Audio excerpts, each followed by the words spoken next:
Hola y bienvenidos a otro episodio de mi canal de YouTube Español por Dentro. Y hoy es realmente un honor y placer tener conmigo un invitado muy especial. No es posible muchas veces decir que tengo una copia de un libro firmado por el propio autor de un libro, pero hoy es la verdad que yo tengo el libro del autor Roberti Gamarra conmigo. Roberti Gamarra es nuestro invitado de hoy. Es un escritor que nació en Paraguay. Sobre todo, muchas gracias, Roberti, por estar aquí.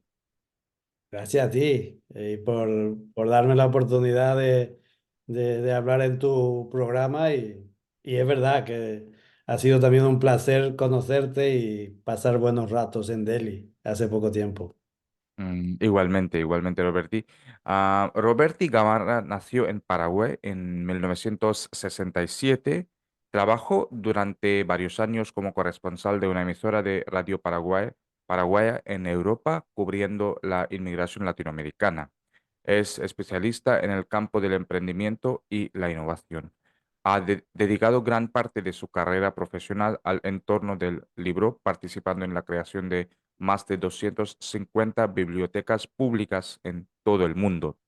También es técnico experto en guión de cine y televisión. Es guionista profesional y ha publicado 7 libros, sobre los que vamos a hablar de un libro. Y con esta introducción tan impresionante de Roberti, de nuevo te doy la bienvenida a mi canal de YouTube y muchas gracias otra vez por estar aquí.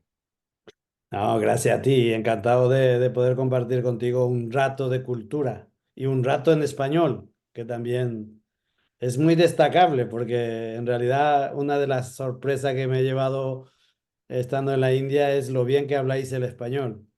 Eso me sorprende.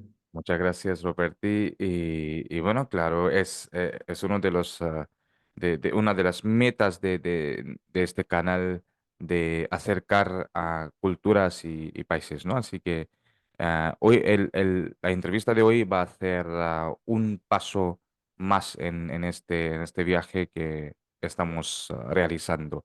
Así que muchas gracias, Roberti. Y mi primera pregunta para ti, Roberti, es ¿cómo era tu niñez? Cuéntanos un poco sobre tu niñez, algunas experiencias interesantes de tu niñez. Bueno, hay que hacer para entender mi niñez, hay que hacer un repaso de un pasado, ya no sé si decir muy lejano o no, pero de hace muchos años en Paraguay, una época de dictadura, de la dictadura de Stroessner, donde no era fácil en aquel entonces, por lo menos para mí y para mi familia, vivir tan dominado por militares, tan aparentemente todo tan controlado y sin embargo todo tan ilegal y tan violento, ¿no? Esa sería digamos, el resumen de una niñez.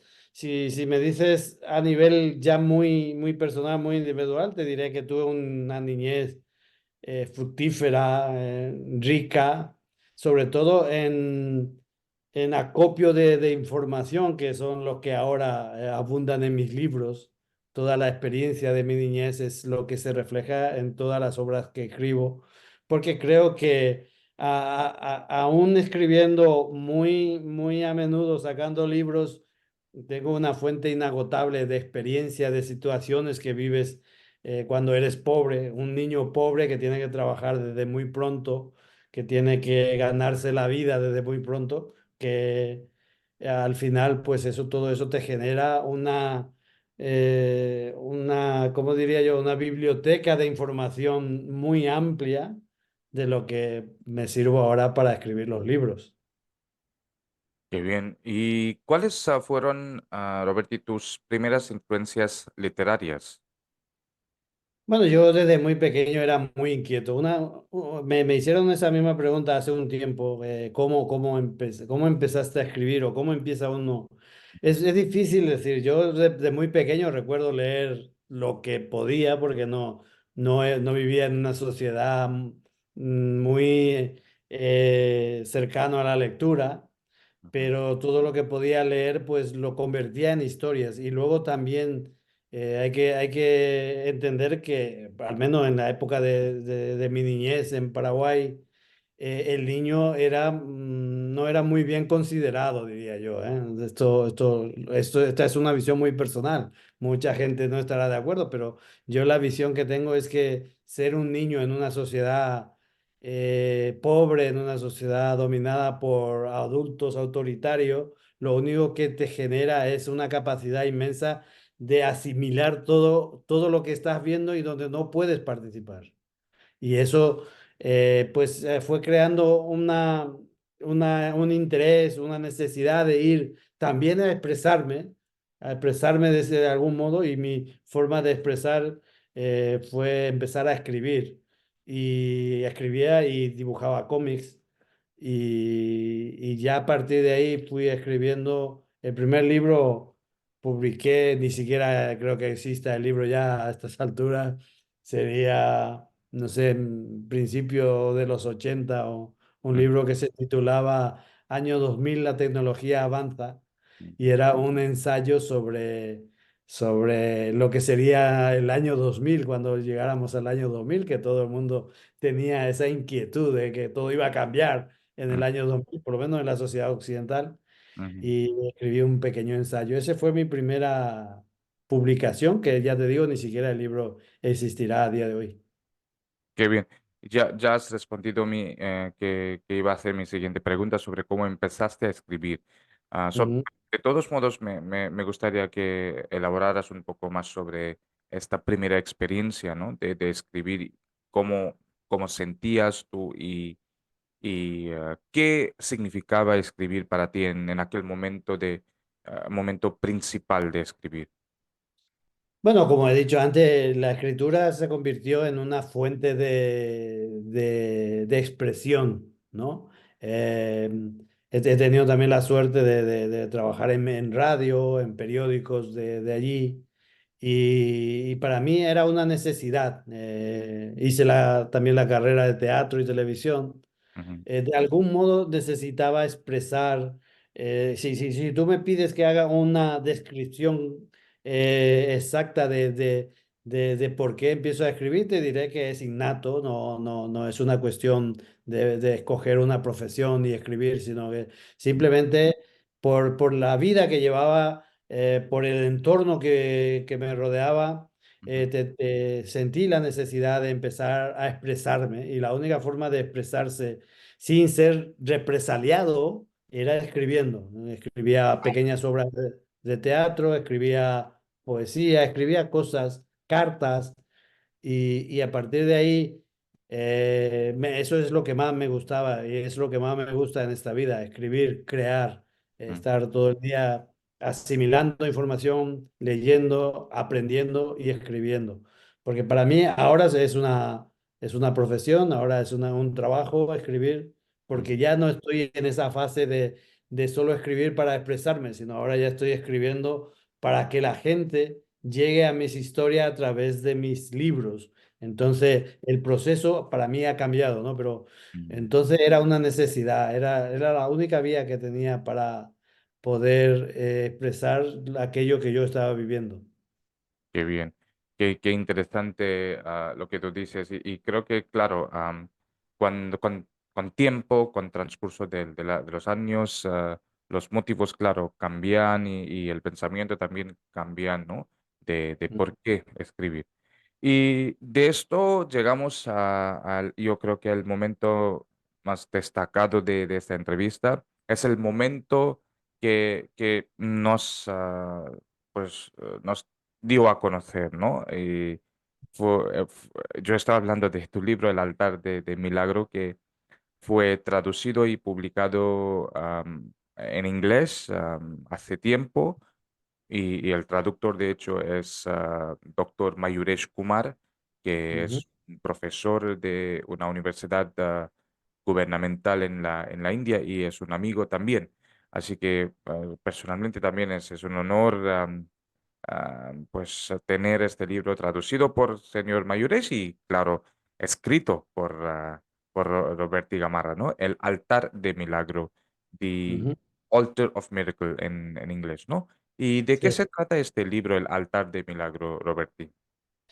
Pues el altar de milagro se puede decir que es un poco el resumen de lo que estoy hablando, de los temas que estoy comentando, ¿no? Porque en ciertos modos eh, se condensa toda la vivencia de aquella época de la niñez en el altar de milagro, aunque finalmente, como todos mis libros, eh, antes de explicar, te comento que todos mis libros suele tener como dos vías de narración, ¿no? Uno es la ficción y otros son hechos reales convertidos en ficción. No pretende ser un libro histórico. Y en este caso, El altar de milagro es la historia de un chico que vive en una ciudad fronteriza con Brasil, lo que ahora se llama Ciudad del Este, y entonces se llamaba Ciudad Puerto Presidente Stroessner, que era el presidente de Paraguay, que vive y sobrevive y la historia va sobre el amor, porque en un momento dado, pues el protagonista del libro comete un acto que no puede volverse atrás y tiene que huir. Y resulta que su pasado, a pesar de que huye a Argentina, luego a España, y su pasado nunca le deja de perseguir, porque aquello que ha cometido, aquella acción tan determinante que cometió en un momento de arrebato y por defender a alguien, le persiguió hasta la muerte, ¿no? Esa es un poco la base de la historia. A partir de ahí, lo que intenta el libro es contar, no sé si anécdota, pero contar hechos que ocurrieron realmente en la época de la dictadura en Paraguay, ¿no? Cómo vivía la gente, cómo Mm, la gente engañaba a una gente a otra, cómo empezaban grandes círculos delictivos a operar entre las familias. Y todo eso es lo que cuenta de una sociedad que dejé hace muchos años. Yo llevo ya muchos años fuera de mi país, pero que no es ajeno a mí ni lo será nunca, ¿no? mm. Bueno, interesante y claro, aunque ya has hablado un poco sobre, sobre cuál es la intención, pero mi siguiente pregunta era sobre cuál fue el motivo de escribirlo. Así que si te pregunto esto, ¿cuál fue el motivo más principal o central de escribir este libro? Bien, una vez que pasamos a la fase esta que te comentaba antes de solo escribir por escribir y acumular escritura y no hacer nada, pasas a publicarlo, Mm, entonces uno se transforma, ¿no? Uno cambia de perspectiva, digamos. Y bueno, ¿por qué este libro? Es la misma pregunta que podría hacer, ¿por qué los otros y por qué el libro que estoy escribiendo ahora? ¿No? No hay una razón que defina por qué escribí este libro. Simplemente cuando ya empiezo a publicar y necesito escribir libro para seguir publicando, pues voy escogiendo temas, ¿no? Y en este caso, pues, como he dicho antes, yo soy un autor hecho a sí mismo, yo no soy capaz de escribir una obra de ficción al 100%. Siempre mis libros tienen que tener una, ¿cómo diría yo? Una cuota de realidad, porque no soy capaz de crear historia. Para mí, escribir un libro, ahora que todo el mundo escribe, mucha gente escribe ahora, ¿no? Mucha gente se autopublica, mucha gente la pregunta eterna es si todos somos escritores o toda la gente que escribe son escritores, porque si escribir un libro conlleva trabajo, seriedad, conocer el lenguaje, saber expresarse, hacer un trabajo de calidad, que cuando tú que eres mi lector, lees mi libro, puedas en cierto modo vivir la misma vivencia, las mismas emociones que he vivido yo, para eso se necesita trabajar, no se puede hacer un texto y en bruto ponerlo en un libro. Entonces, ya una vez que pasas a eso, pues vas creando. Yo siempre estoy escribiendo y siempre estoy haciendo cosas. Ahora estoy acabando un libro que saldrá en el próximo año seguramente y siempre estoy escribiendo. Entonces, no hay una razón específica para escribir este libro. Simplemente lo que sí puedo decirte, Sidar, es que hay historias que siempre he querido escribir. Y en este caso, la historia, no quiero desvelar la trama del libro, pero el hecho que ocurre y que al personaje principal le cambia la vida entera a Diosnel, ese hecho ocurrió realmente y era una cosa que yo siempre quería escribir sobre eso, ¿no? Es un poco el núcleo de toda la historia. mm, Ocurrió en un familiar muy cercano a mí. Y entonces, igual que la historia que estoy acabando ahora, que es sobre el asesinato de Anastasio Somoza en Paraguay en 1980, eso yo lo viví. Y mm. siempre he tenido ahí apuntado que escribiría. Y ahora estoy, después de con unos 10 años, después de estar elaborándolo, estoy acabando el libro, ¿no? Siempre hay una razón. O un tema que yo digo, este tema lo voy a escribir algún día y pues según cómo se da voy desarrollándolo. Qué bien. Y cuéntanos un poco, Roberti, sobre la dictadura de General Stroessner, ya que en el principio de esta entrevista hablaste un poco sobre él, pero me gustaría que contaras un poco más sobre su tiempo, cómo era la sociedad paraguaya en aquellos tiempos, ¿no? Mm. Yo creo que la sociedad paraguaya, no sé, creo que ahora aparentemente ha cambiado, aunque los políticos de ahora, después de tantos años, siguen siendo familiares de aquella gente o seguidores de aquella gente, pero la sociedad de entonces era una sociedad del miedo. Lo que más recuerdo de aquella época es gente que desaparecen. Mm, Por ejemplo, un vecino que le lleva a la policía y nunca más le vuelves a ver. mm, O que un militar podía hacer lo que quisiera. Yo de mi niñez puedo recordar miles de situaciones que viví en persona. Nosotros éramos niños, era la única ventaja que tenía ser niño en aquella época, es porque el niño era el único al que los militares no perseguían. mm, Sea, siendo niño no eras sospechoso de nada, mm, pero cumplido una edad eras sospechoso de todo. O sea que o estabas a favor de la dictadura o la dictadura acababa contigo, por lo que fuera.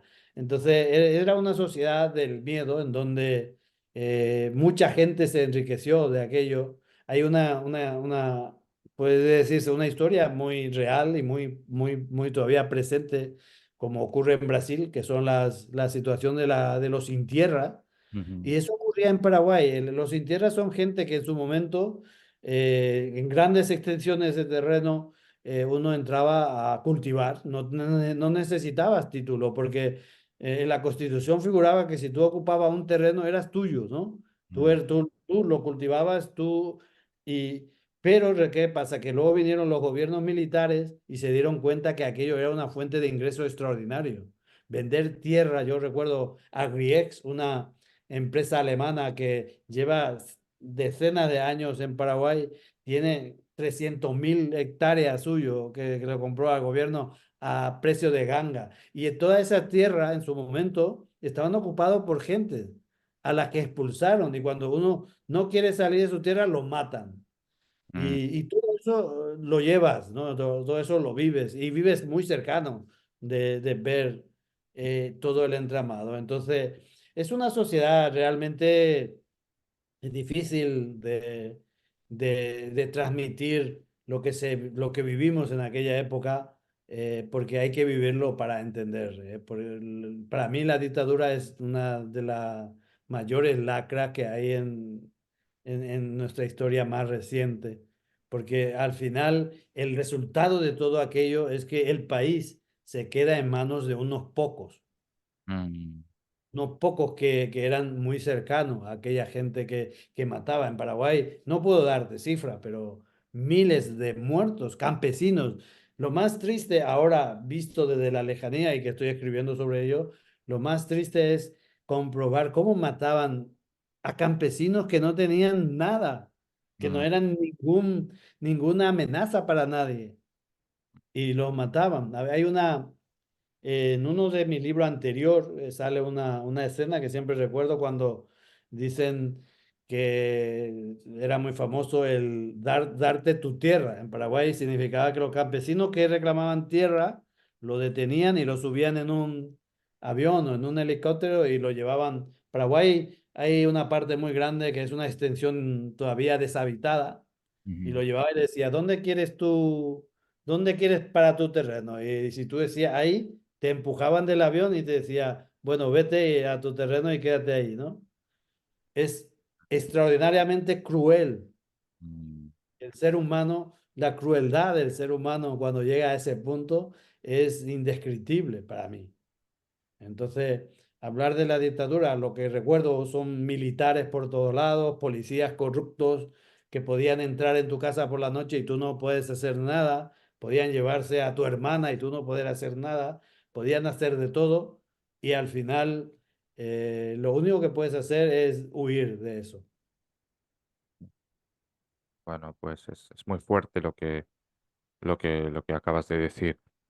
Bueno, pues estamos ya casi al final de esta entrevista y la última pregunta, te estoy regresando a lo de escribir, ¿no? Y para ti, ¿qué significa ahora en este momento, después de haber escrito 7 libros, Roberti, qué significa escribir y qué debería ser el motivo de escribir para un escritor?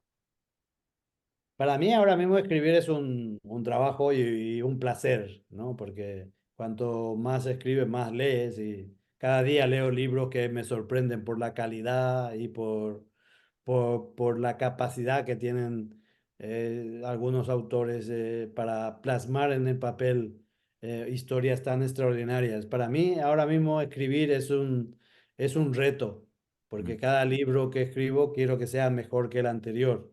Y eso conlleva mucho tiempo, mucho trabajo, mucha investigación, mucha formación también, porque es lo mismo que aprender un idioma, ¿no?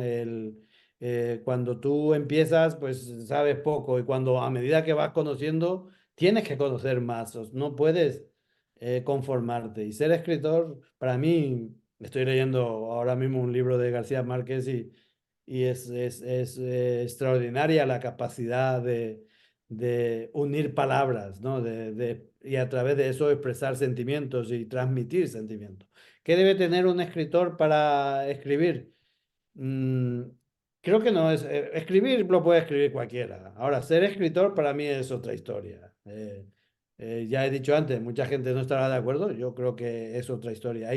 Lo primero que debe tener un libro que uno que se considera escritor es que tenga calidad, que tenga una calidad máxima en términos de lenguaje, en términos de composición narrativa, en términos de creatividad. O sea, que no es escribir un libro, escribir 100 páginas y ya está.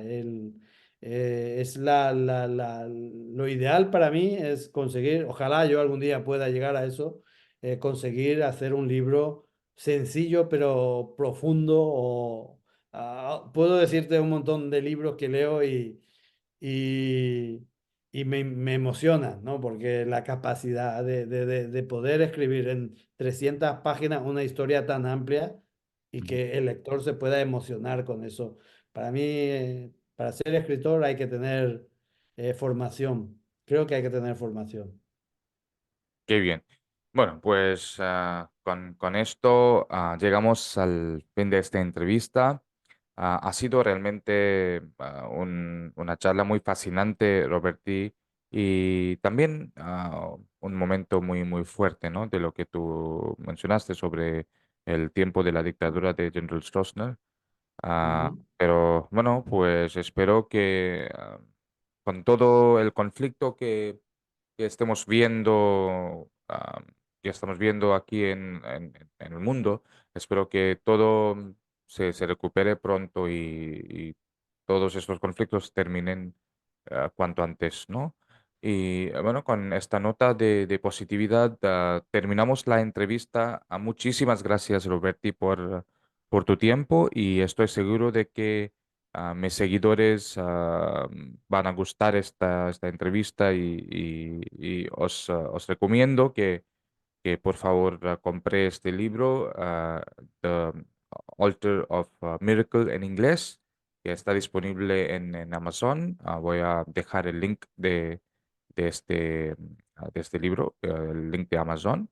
Y bueno, pues con esto terminamos la entrevista. Muchas gracias, Roberti. Gracias a ti, Sidar, por darme esta posibilidad y encantado y me alegro mucho haber compartido contigo un café en Nueva Delhi y supongo que en algún momento lo repetiremos. Muchas Ah, gracias. Bueno, espero también. Muchas gracias y gracias a mi público por ver. Hasta el siguiente capítulo de Español por Dentro. Chao.